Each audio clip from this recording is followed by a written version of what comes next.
Their plan is right here. We just haven't, you'll see that in the next presentation. But again, the sidewalk is still very wide. There's room for outdoor cafes, tables. We have palm trees. The CRA was adamant that we get color, so we have feature color trees at the ends of the islands on both sides, and also ground cover planting that would be very colorful, so that there's really kind of a spectacular entrance to the beach. Also very carefully looking at lighting. These show all the light fixtures, the upright light fixtures, but also up lighting on the trees, so at nighttime the median really takes on a spectacular look as you drive into the beach. And I think that's all. I'd like to next introduce Paul Kissinger from EDSA, who's going to discuss the Pompano Beach Boulevard project. I think I need that. I'm also joined here by Matt Klein and Zach Miller, part of our team at EDSA. Again, thank you everyone for coming out. We've got some wonderful things to continue to show. These guys have done some great work, and it's all going to be coming together sooner than you think, believe it or not. This is the overall of the project site. Let me get everybody oriented here. Atlantic Boulevard, Pompano Beach Boulevard. This is about 5th, and here's the pier that goes out into the water. There's a pier parking lot. One the good thing is that we've actually already submitted plans to the DEP, the Department of Environmental Protection at the state of Florida.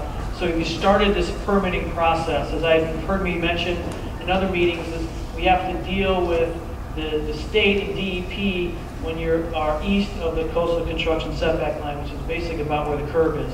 So we've started that permit process. We're expecting preliminary comments back, I think around the 20th of this month. And then we're going to give them additional information as we move forward towards the permitting. We are still targeting, as I had mentioned, I think at the last meeting, July construction for this project. So we're on schedule and we're moving forward. So we're quite excited about that. We've had a series of comments from the last meeting. We've had an opportunity actually to get in front of the fire marshal, Parks and Recreation, utilities, public works, recently, and really are moving forward in a very positive way, very minimal kinds of comments, no issues with respect to fire access. We will still go through the detailed process with those departments, but we're moving forward. I'm going to talk a little bit about the plaza. The plaza has morphed a little bit based on some comments from the last meeting. We're going to show a little bit about the sidewalk and some of the materials and what that will look like three-dimensionally. We're also going to talk about the drop-offs. We heard very importantly about how important those drop-offs are. We're going to talk a little bit more about those and show you some illustrations that are three-dimensional to help you get a feel of what they can look like. When we look at the plaza, this is a bit modified plan than we had before. If you remember, we had kind of an egg shape that was a little bit kind of shaped this way. We kind of rotated that towards the east, because one of the comments we heard is we want some more parking out there. We picked up 10 additional parking spaces a little bit closer to the retail. We've been to the folks along East Atlantic Boulevard to talk to them about the idea of the plaza, about the idea of the parking. We've gotten some very positive feedback. So the plan modified a little bit so we could get those parking spaces in. We've kind of kept that. You heard me talk about those flexible rooms or those outdoor spaces. The place that you can say, hey, let's go down to the plaza and meet for coffee or get an ice cream. Or that's the place I want to meet you at such and such a time. So we've created this kind of great lawn area here with this circular pavement section that goes around this lawn. So you have an opportunity for a little room that's here. You've got an opportunity for this great lawn. We've got a series of steps that right now we're showing a possibility of that shade structure, like a trellis. We heard a lot of good things about that the last time. We are looking at a multi-purpose kiosk. This is a little bit different than what we had last time, because one of the comments that we heard was we want to we want to create opportunities for interaction and activity. We want to draw people down to the beach. Certainly the beach is a wonderful resource, and that's why most of us go down to the beach. But is there something else? Is there something else that we can help bring kids and grandparents and parents and aunts and uncles down to the beach? So we looked at, the multi-purpose kiosk where they could have concessions to sell ice cream, get a paper, get some coffee, some of those kinds of things, grab a drink. The other item that we came up with was the interactive water feature. I don't know if you've been to places that have an interactive water feature. They are a kid magnet. And that's the kind of activity, family-based activity that we want to have down on the beach. And one of the things that's very important for activity, and it's a very funny statistic, you may have heard me say it before, when a child wants to go down to an attraction like an interactive water feature, they bring 2.1 adults. I don't know how I get to 0.1, but that's a grandma and a grandfather and a mother, or however you want to make that combination. But that kind of activity is what we want to have down on the beach. And so this is a possibility of an interactive water feature. Now, in full disclosure, money is an object. And so these are the kinds of things that we need to plan for in this planning stage. It may not go in on phase 1. But the multi-purpose kiosk may be something that doesn't happen immediately in phase 1. But we need to plan for them now, so that maybe there's a donor in the room that wants to have a fountain named after them. That goes in phase 1. You never know. You never know.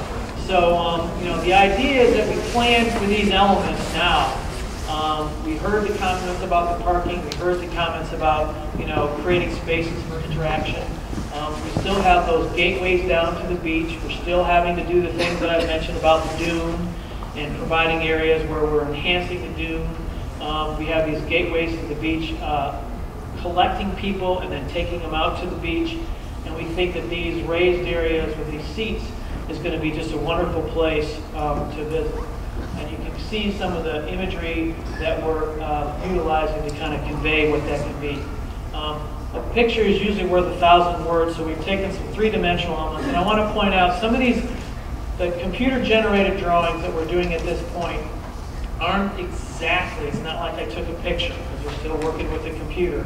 But it gives you a very accurate depiction of scale and space and proportion. The architecture is probably about that scale. It probably doesn't look like that. It's going to be much more maritime, but it's something that, from a scale standpoint, it's open air. You can begin to see some of these elements, whether it looks like Key Westy, some of the other images we've seen down in the Bahamas. We have the gingerbread on the eaves.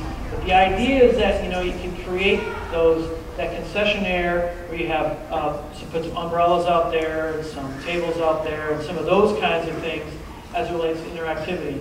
We have the seating areas. We're not really going with benches.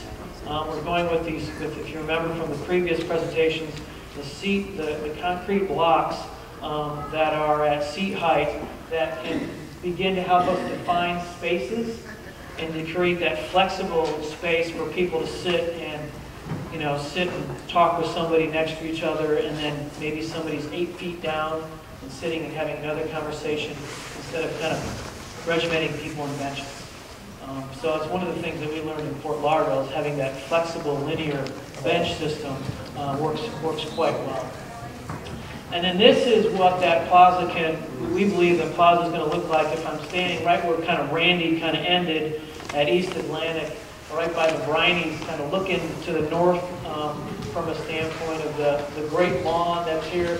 You begin to see some of the paving treatments that that I'll be talking about is as Randy mentioned and as Bruce mentioned, we're looking at concrete paving, very simple paving with score patterns in them. We want to be different, and we want to be maintenance friendly. We want to be lasting and sustainable, but we also want to be special to Pompano. So we're looking at using recycled bits of glass. We think the blue color and the greens kind of makes some sense to create some patterns, very loose kind of patterns. We heard last time that the pompano or the fish just wasn't really, there's a couple people that didn't think that was maybe the most appropriate. So we've kind of simplified it a little bit, but we still think it's important to be different and special here in Pompano. And so we've looked at those kinds of circular paving patterns. You see the interactive water feature that's here, the great lawn. We've not put the trellis in on this one. We may have to put palms on phase 1 to help kind of define that space at here, but we work through the detailed design. We'll be able to work through that from a budgeting standpoint and begin to see the idea of the kiosk. and then the promenade that goes certainly to the north. As you get now down to the sidewalk level, and this is a plan view of what that can begin to look like. And again, when we go through the paving construction, we're going to have a contractor do a whole series of mock-ups. What mock-ups are is we say, okay, it's concrete. You're going to give us a 4x4, a 6 foot by 6 foot section. And we're going to, this is the example of kind of that blue recycled glass and shell aggregate. And we're going to broadcast it on there. And we're going to say, no, that doesn't look right. We need to do a little bit differently. And then we're going to do another sample. And they're going to, after a sample, hopefully 1 or 2 samples, they're going to get it right. And they're going to be able to accomplish that broadcasted pattern of that shell aggregate and recycled glass. What we want to do is we want to get that little bit of a sparkle when the sun hits that paving surfaces, and it's what I call monolithic surface. It's a slab. It's concrete. And we're going to take score patterns, and we're going to use a different kind of paving material with these bands. It's got some texture to it. Kind of like at the split-face block, you know, when you look, if you go to Home Depot and you look at those walls that those retaining walls you can buy in blocks, they have that rough kind of edge. We're looking at that kind of a texture that we would have in these bands that would be perpendicular to the curb. And then we're looking at creating that stripe that goes all the way down in that paving material. So it's a very simple paving material. It's a very simple execution. We think it's a very maintenance-free execution, although there will be some maintenance. And we also think it's a sustainable solution from a standpoint. This gives you an idea of some of the light fixtures that are out there. We're in the family of the light fixtures between the different projects, and they are certainly turtle-friendly. This shows the gateway, which is those drop-off areas that we talked about. And again, these are not going to be that blue. Again, it's a little tough on the computer, but this begins to show that those gateways have those drop-off areas here with landscape. You see that stripe. You see those seating areas, and then we've kind of taken a couple of those and kilted those at almost a 45-degree angle to create some entry points here where people will flow through into the beach. We begin to look at some of the site furnishings. The lighting that we're looking to do at these areas is very low-level lighting. We actually want to see the fixtures kind of disappear. We just want to have it lit. We just want to feel that there's lighting there. We're certainly going to follow all the turtle regulations that we have to. That's why we've kind of shown this pattern of lighting, that we'll be able to do very low-level lighting on those seat areas, and we'll certainly use some tree grates. But more importantly, from a three-dimensional standpoint, because those are a lot easier to kind of look at, this is what we're kind of looking at for those gateways. This is as I'm flying over in a helicopter in one of the restroom areas. You see how we treated that gateway just a little bit differently.